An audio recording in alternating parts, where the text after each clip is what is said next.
Hi, welcome to Almost Cooperstown. I'm Mark. And this is Gordon, and we love talking about baseball. There have been 304 no-hitters in baseball over the past roughly 130 years, so that even precedes what we call the modern era in 1900.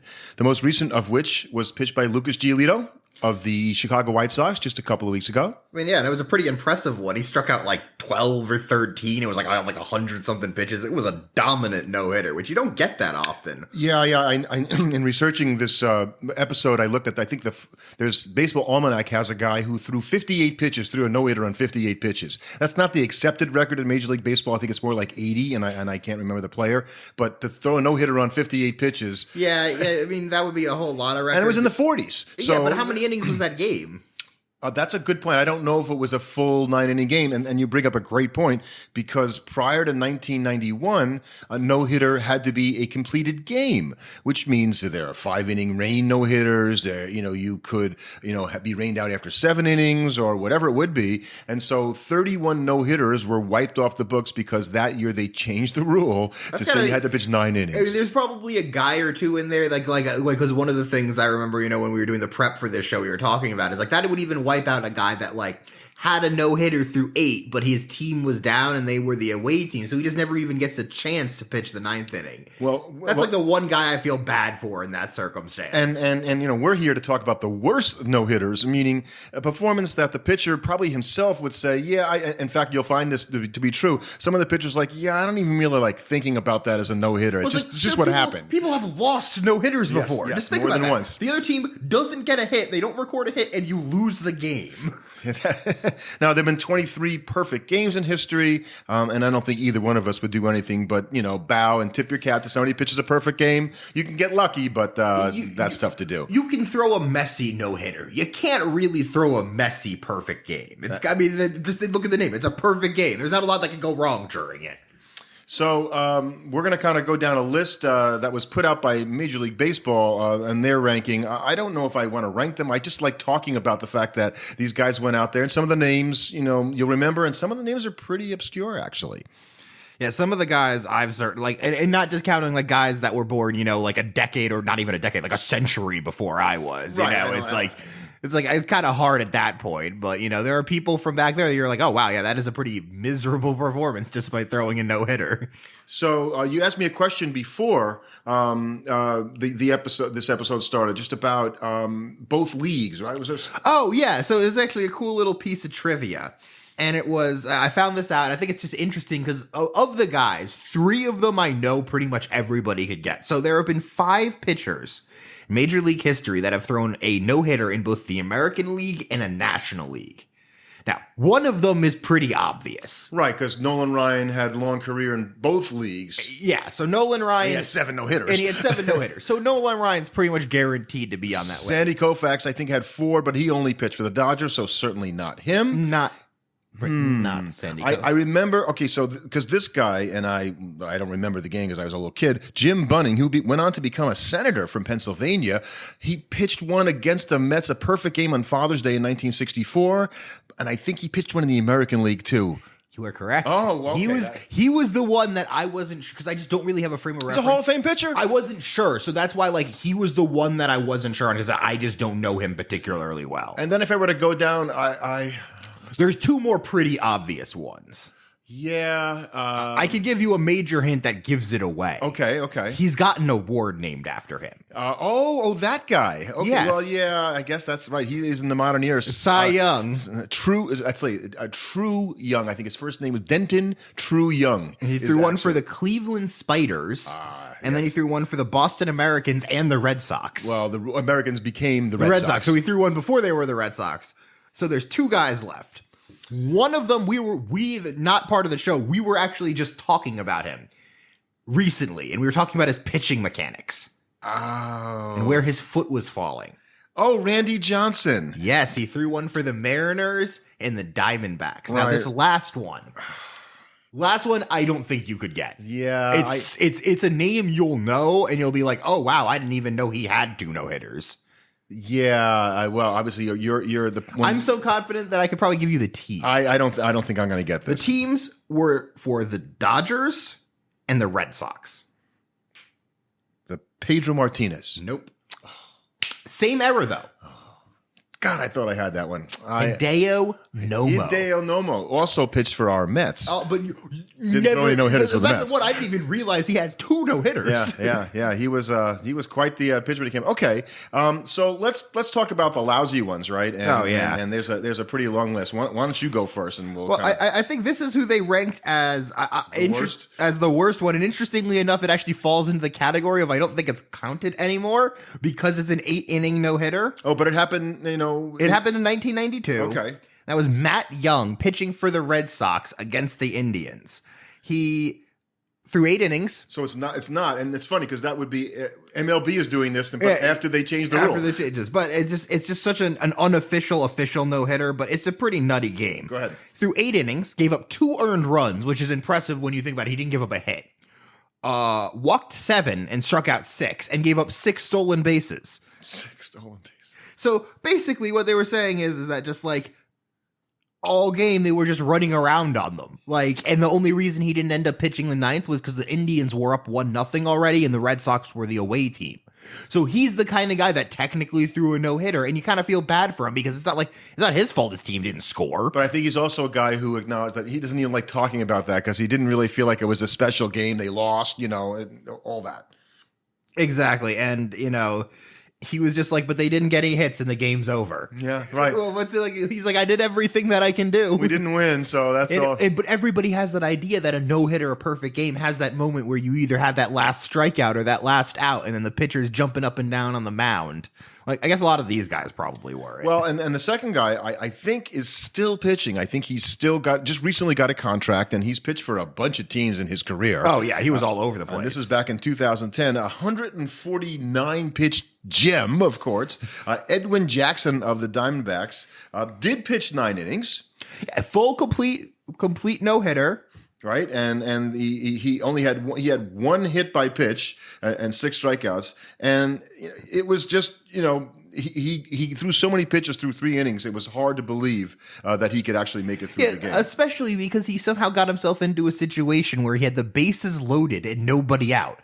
And he got out of that. He was able to, I think he got a line drive out, and then he got 2 ground balls to somehow get out of a bases loaded with, in the 3rd inning with nobody out. And I think through 3 he had 70 pitches then. So if then you imagine he's got 70 pitches through 3 innings, so you're thinking about warming up a relief pitcher. At that point, even though he hasn't given up an out yet, and it's still, he hasn't given up a run, you're thinking, oh God, 70 pitches, maybe if we're lucky, he can get to the 6th inning. But he flipped the switch and then retired 13 out of 14 and got all the way to the 9th inning.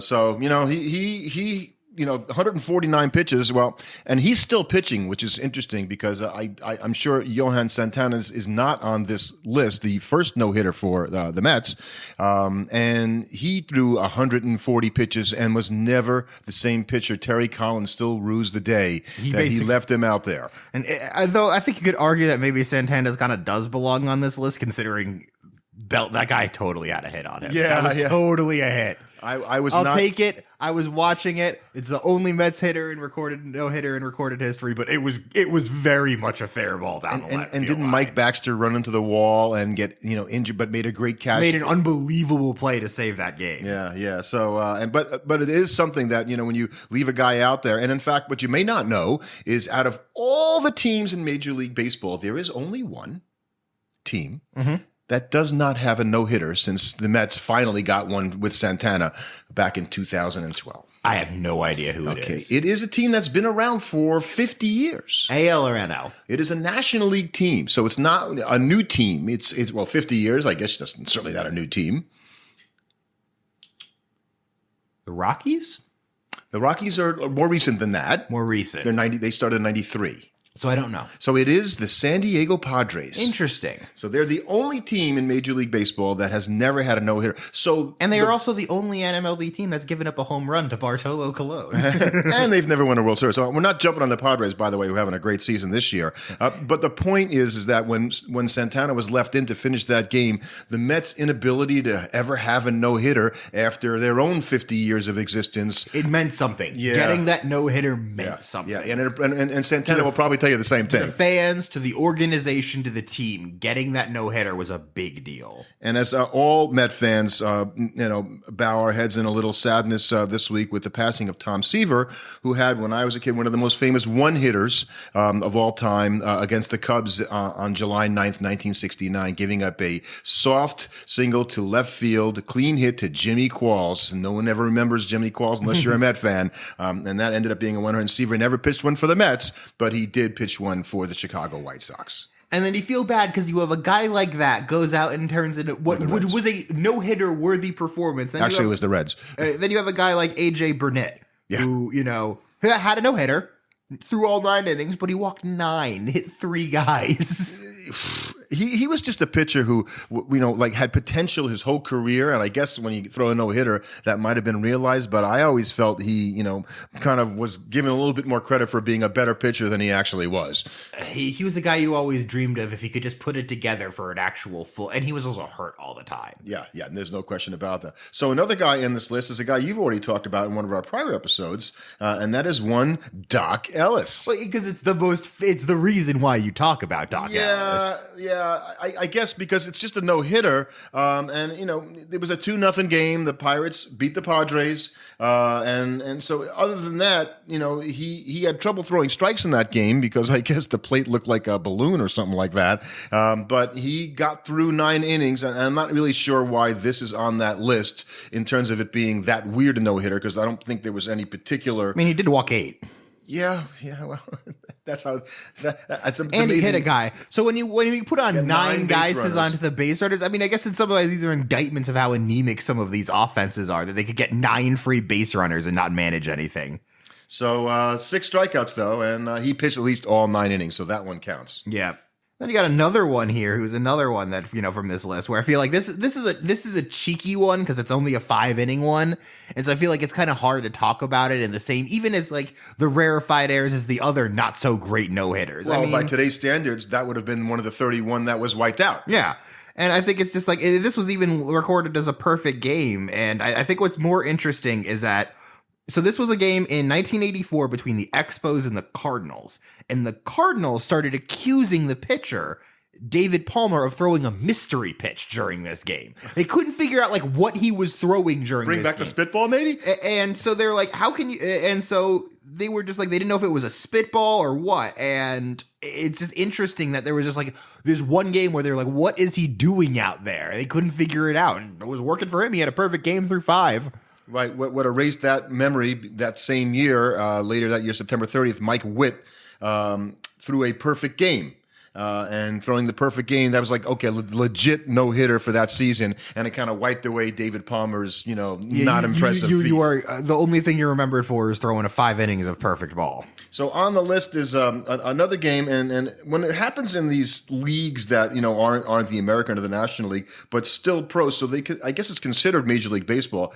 Ed Lafitte of the Brooklyn Tip Tops, versus the Kansas City Packers, September 19th, 1914. So this is when we were talking about the Federal League and other leagues. So these were other leagues that were going on. So these were major league teams, if you will. And the Tip Tops won 6-2, which is a very odd score for a no-hitter. Yeah, he gave up 2 unearned runs, but he did walk 7. Yeah, and the achievement, they say, was somewhat tarnished by the fact that the visitors scored 2 runs against them, but there was no question about the absence of a base hit of any description. I love the way that's written. I actually think that's what's even funnier. It's funny about the story is that apparently there was actually contention about whether to leave him in to finish it, because this was actually game 1 of a doubleheader, and they were like, do we leave him in? Because there was some consideration for him just pitching the second game of the doubleheader, because that's what you used to do back then. And those guys did. It's right. The guys did pitch 2 games in a doubleheader for sure. Another one that I remember this pitcher, and it happened in 1969. Ken Holtzman of the Cubs, a lefty. The who? Ken Holtzman of the Cubs. Of the Cubs, okay. You said the Clubs, and I was confused for a second there. I was thinking lefty, right? Cubs. And he was quite a good pitcher, and he basically just threw a fastball. And he beat the Braves, and Henry Aaron was still on those Braves at that time. And somehow Aaron hit a shot in the game, late in the game, and it didn't go out. Holtzman pitches a no-hitter. I don't think it's anything particularly spectacular. It's the only time somebody has thrown a no-hitter since 1923 without a strikeout. So maybe that's the only notable thing about that game. I think that's what actually makes it impressive, is that to get a no-hitter without throwing a strikeout, I mean, you're not a very dominating pitcher, so you're just getting them to hit them right at your guys pretty much all day. And then I think we've actually mentioned this guy before on our podcast because, you know, this is Johnny Vandermeer, who is obviously known for being the only guy to throw Johnny Double No-Hit Vandermeer was his nickname. Exactly, the only guy to throw 2 no-hitters. Right. And that was the... So the second one wasn't great. He kind of walked 8, but at that point, nobody cared because he was throwing back-to-back no-hitters, and you just don't do that. And as we talk about that game, I recall that it was the first night game ever at Ebbets Field. So that's kind of interesting, only because it's harder to see the lights, let's just say, in 1938 at the baseball stadiums weren't quite as good. So the opportunities to pitch no-hitters, you know, depending on the quality of the lighting, probably was a little bit greater.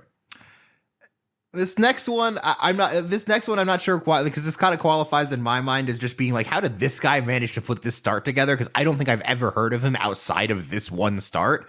It was Chris Heston for the Giants in 2015 against our New York Mets. And I mean, the dude comes out of nowhere, has never done it before. Throws 9 innings, strikes out 11, only hitting 1 guy. Or 3 guys. He hit 3 guys. He hit 3 guys. Well, he didn't get any bats, but he hit 3 guys. Yeah. I mean, but other than that, that's a pretty good day. And he beats Syndergaard. And you might think it's unusual that a rookie pitched a no-hitter, but in fact, there are 22 no-hitters that have been pitched by rookie pitchers since 1901, Chris Heston being the most recent of those.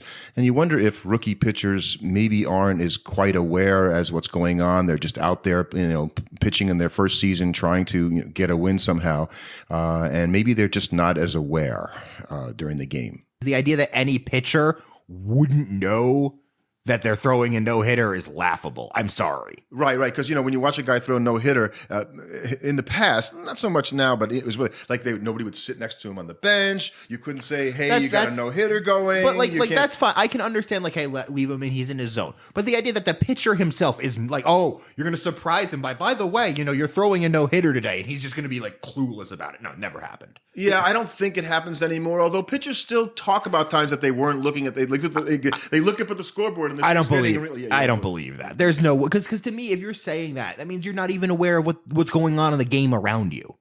So does pitching a no-hitter in that case, is it lucky to a certain degree, or, you know, I think there'll always be a degree of luck to it, just because there seems like there's one amazing play in almost every really amazing no-hitter. Like some guy makes a standout defensive play, and there's also probably just look at the one where we were just talking about him with Ken Holtzman. He grooves a fastball right to Hank Aaron. And on any other day, Hank Aaron puts that in the stands. And it was super windy that day, and it just gets knocked down. So I think no matter what, there's always a degree of luck to it. I don't think it's a luck-based achievement, but you're always going to have some breaks go your way. So a pitcher who's on this list also is a former Yankee pitcher named Andy Hawkins. I think he pitched for the Padres as well, back in 1990. So this is before the changeover, and that's a good thing because Hawkins, not only did he not pitch 9 innings, he only pitched 8, gave up 4 runs. The Yankees lost 4-0. So that it's impressive to lose a game in which you threw no hit ball for 8 innings and you lose it 4-0. and so, you know, Andy Hawkins, however, gets talked about, right? Here's a guy who had a relatively unremarkable career, who is on the list because he threw probably what could be the worst no-hitter before they changed the rule, if you want to look at it that way, of all time, losing 4-0. He's going to be able to talk about the fact that he lost a 4-0 no-hitter in the major leagues. Hey, sure, you'd probably rather much talk about winning a no-hitter. Yeah, that's true. And throwing a legit one since he only threw 8 innings. So which team do you think has the most no-hitters?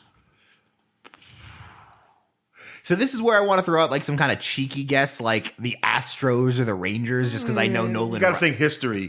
All right, so Dodgers would be, I feel That like. would be correct, and it's by a fairly significant Just because margin. immediately right off the top of my head, I know Koufax has 4 for them, and I know now because we just talked about him, Hideo Nomo has 1 for them. So immediately you're starting off with 5 for the Dodgers. And the legacy, and we've talked about the Dodger team name legacies in the past, right? So the Brooklyn Atlantics, Brooklyn Grays, Brooklyn Bridegrooms, Brooklyn Grooms, Brooklyn Superbas, Brooklyn Trolley Dodgers, Brooklyn Robins, Brooklyn Dodgers, Los Angeles Dodgers. That's the chain of names for that team over the years, what they were called. So you can go back all the way to the Brooklyn Atlantics. Yeah. So when you've been around that long, when you've been a staple of baseball. So that's before 1900, by the way. This list is the aggregate list. And so if you're going to start going all the way back there, you just have to drop off teams that have come in past, especially past World War II, just because you're missing 30 to 50 years of history for a lot of them then. So basically all those top teams, the Dodgers with 26, far ahead of everybody else. Giolito just put the White Sox ahead of the Red Sox. That's the 19th no-hitter in White Sox history. The Red Sox have 18. The Giants have 17. I'd be interested to see if there's like a cliff in that list where like you have this like a tier of like all these teams that have like a bunch of them, and then it just drops down to every team having like 2 or 1. It basically is longevity, and when you think about it, because the franchises that have been around the longest, the Cincinnati Reds have 16, the Cubs have 15, the Indians have 14, the Braves, all these teams, the Phillies. But then you got a team like the Mets that have been around since like 61, and they only have 1. Well, you bring up a great point because all the other teams, the Athletics have 13, but the Astros have 13. They have more than the Yankees. That's because they had Nolan Ryan. Yeah, he throws 7. That does, except that he didn't throw them all for the Astros. No, but you're going to get a leg up when he threw like at least 2 or 3 of them for you. Exactly.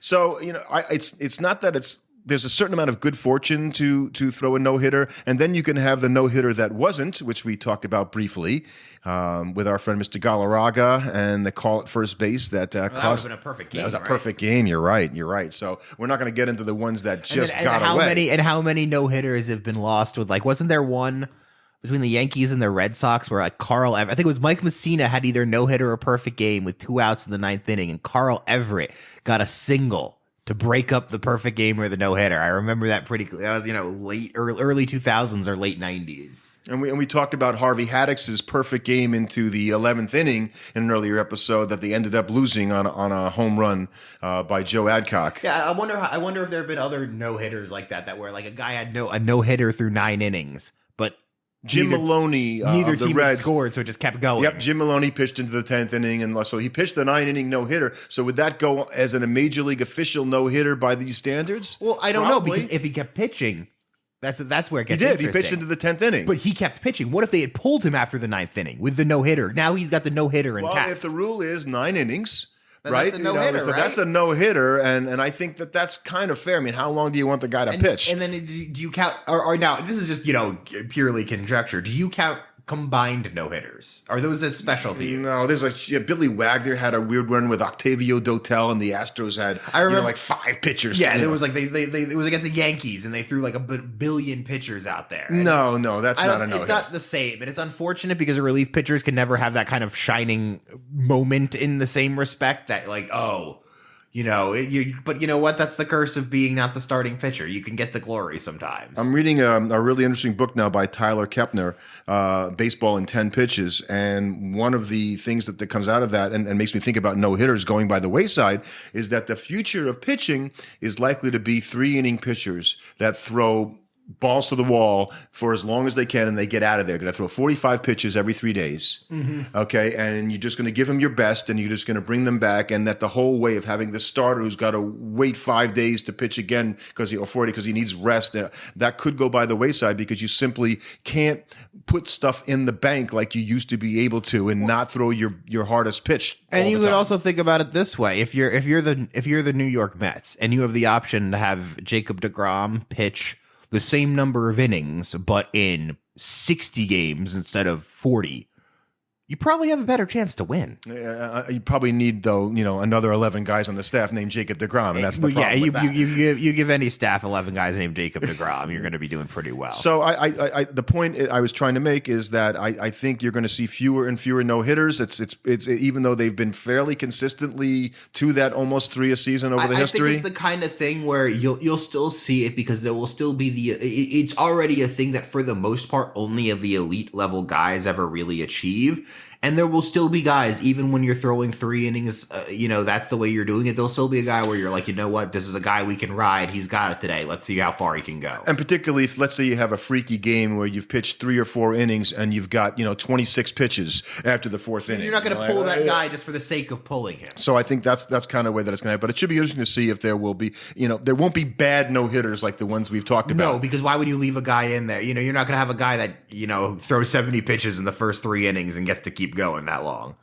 Well, did you ever pitch a no-hitter in any at any level that you can remember? Can I call it an unofficial no-hitter? Yeah. Because I remember one very particular one where it's not a no-hitter because there was an error at second base. And then that's got nothing to do with being a no-hitter. Well, then the very next one. pitch, and my frustration, I gave up a home run. Oh, well, that's not a no-hitter then. But it was a perfect game outside of that. I was amazing that game. I struck out like 10. You know what that's called? Almost. Yeah.